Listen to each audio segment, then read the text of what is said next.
कर नौरी के दौरे पड़ने लगते हैं, जिससे वो बेहोश हो जाती है। लेकिन बेहोश होने से पहले वो किसी पिंक स्टार के बारे में कहती है। अब यहाँ से नौरी को जल्दी से हॉस्पिटल में ले जाया जाता है, जो कि टाउन में होने वाली घटनाओं से घायल हुए लोगों से भरा पड़ा था। वहीं जूलिया और बार्बी घायल हुए लोगों को हॉस्पिटल ला रहे थे। इसी हॉस्पिटल में जूलिया का हस्बैंड भी डॉक्टर था। वो उससे मिलने जाती है, लेकिन उस वक्त उसका हस्बैंड हॉस्पिटल में नहीं था। हॉस्पिटल में जूलिया को पता चलता है कि उसका हस्बैंड संडे को कभी काम नहीं करता था, पर वो जूलिया को हमेशा झूठ बोलता आ रहा था। हॉस्पिटल के बाहर हम बार्बी और एंजी को मिलते हुए देखते हैं। दोनों को साथ देखकर जूनियर के अंदर एक अलग सी जलन पैदा होती है। वहीं अब टाउन के बॉर्डर्स को सैनिकों द्वारा सील कर दिया जाता है। बहुत सारे साइंटिस्ट और एक्सपर्ट्स को भी इस अजीबो गरीब मुसीबत का असल कारण नहीं पता चलता। पर कुछ घंटों बाद बिग जिम प्रोपेन के बारे में बात करने के लिए शेरिफ से मिलता है। यहाँ पर उनकी बातों से हमें पता चलता है कि उनको इस डोम के बारे में पहले से थोड़ा बहुत पता था, पर वो इस पर खुलकर बात नहीं कर रहे थे। वहीं बार्बी को उस टाउन में एक दिन के लिए रुकना था, पर उसके पास ठहरने के लिए कोई जगह नहीं थी, इसलिए वो अपनी कार में ही रात बिताने का फैसला करता है। तभी जूनियर उसके पास आता है और उसे एंजी से दूर रहने को कहता है। धीरे धीरे उसकी बात धमकी में बदल जाती है।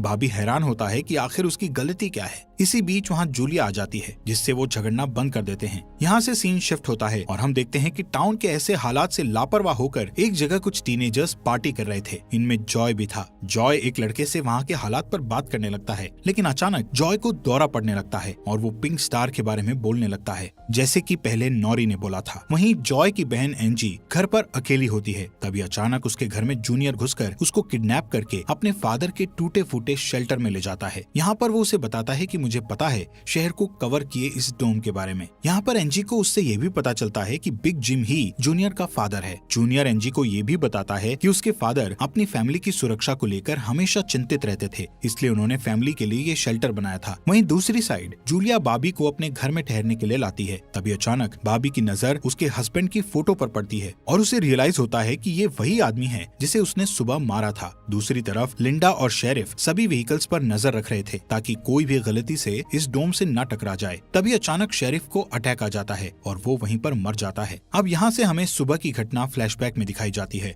जहाँ बार्बी टाउन में जूलिया के हस्बैंड जो डॉक्टर थे उनसे मिलने आया था। वो उनसे कुछ पेमेंट की बात करता है, पर डॉक्टर उसे पेमेंट देने से इनकार कर देता है, जिस वजह से उन दोनों में झगड़ा हो जाता है और एक्सीडेंटली बार्बी उसे गोली मार देता है। बार्बी जानता था कि भले ही उसने उसे गलती से मारा है, पर उसे इसकी सजा मिलेगी और इससे बचने के लिए उसने उसकी बॉडी को जंगल में दफना दिया। वहीं प्रेजेंट में सुबह उठकर बार्बी देखता है कि उसके गले की चेन गायब है, तो वो जूलिया से इसके बारे में पूछता है। जूलिया उससे कहती है कि वो उसकी चेन को ढूंढकर उसे दे देगी, पर तभी बार्बी को याद आता है कि वो चेन उस केबिन में ही गिर गया था जहाँ उसने उसके पति को मारा था। उधर जॉय अपने फ्रेंड बेन के साथ था, जिसने पिछली रात सीजर के वक्त उसकी मदद की थी। बेन जॉय से पिंक स्टार के बारे में पूछता है, जो उसने रात को दौरा पड़ते वक्त कहा था, लेकिन जॉय को उसके बारे में कुछ भी याद नहीं आ रहा था। वहीं रेडियो स्टेशन में डोडी एक स्पेशल डिवाइस की मदद से डोम के बाहर वाले लोगों से कांटेक्ट करने में सक्सेसफुल हो जाती है। वो सोल्जर्स को आपस में बात करते हुए सुन सकती थी, पर वो उनसे कुछ नहीं कहती। वहाँ सोल्जर्स भी कंफ्यूज थे कि आखिर ये इनविजिबल वॉल क्या है। दूसरी तरफ बिग जिम रेस्टोरेंट में बैठा ब्रेकफास्ट कर रहा होता है कि लिंडा वहाँ आकर उसे शेरिफ के मरने की खबर सुनाती है, जिससे वो लोग तुरंत बंकर में डेड बॉडीज को दफनाने वाले के पास जाते हैं, जिसका नाम लेस्टर था। उधर एंजी शेल्टर में किसी को मदद के लिए बुलाने की पूरी कोशिश करती है, पर वो कामयाब नहीं होती।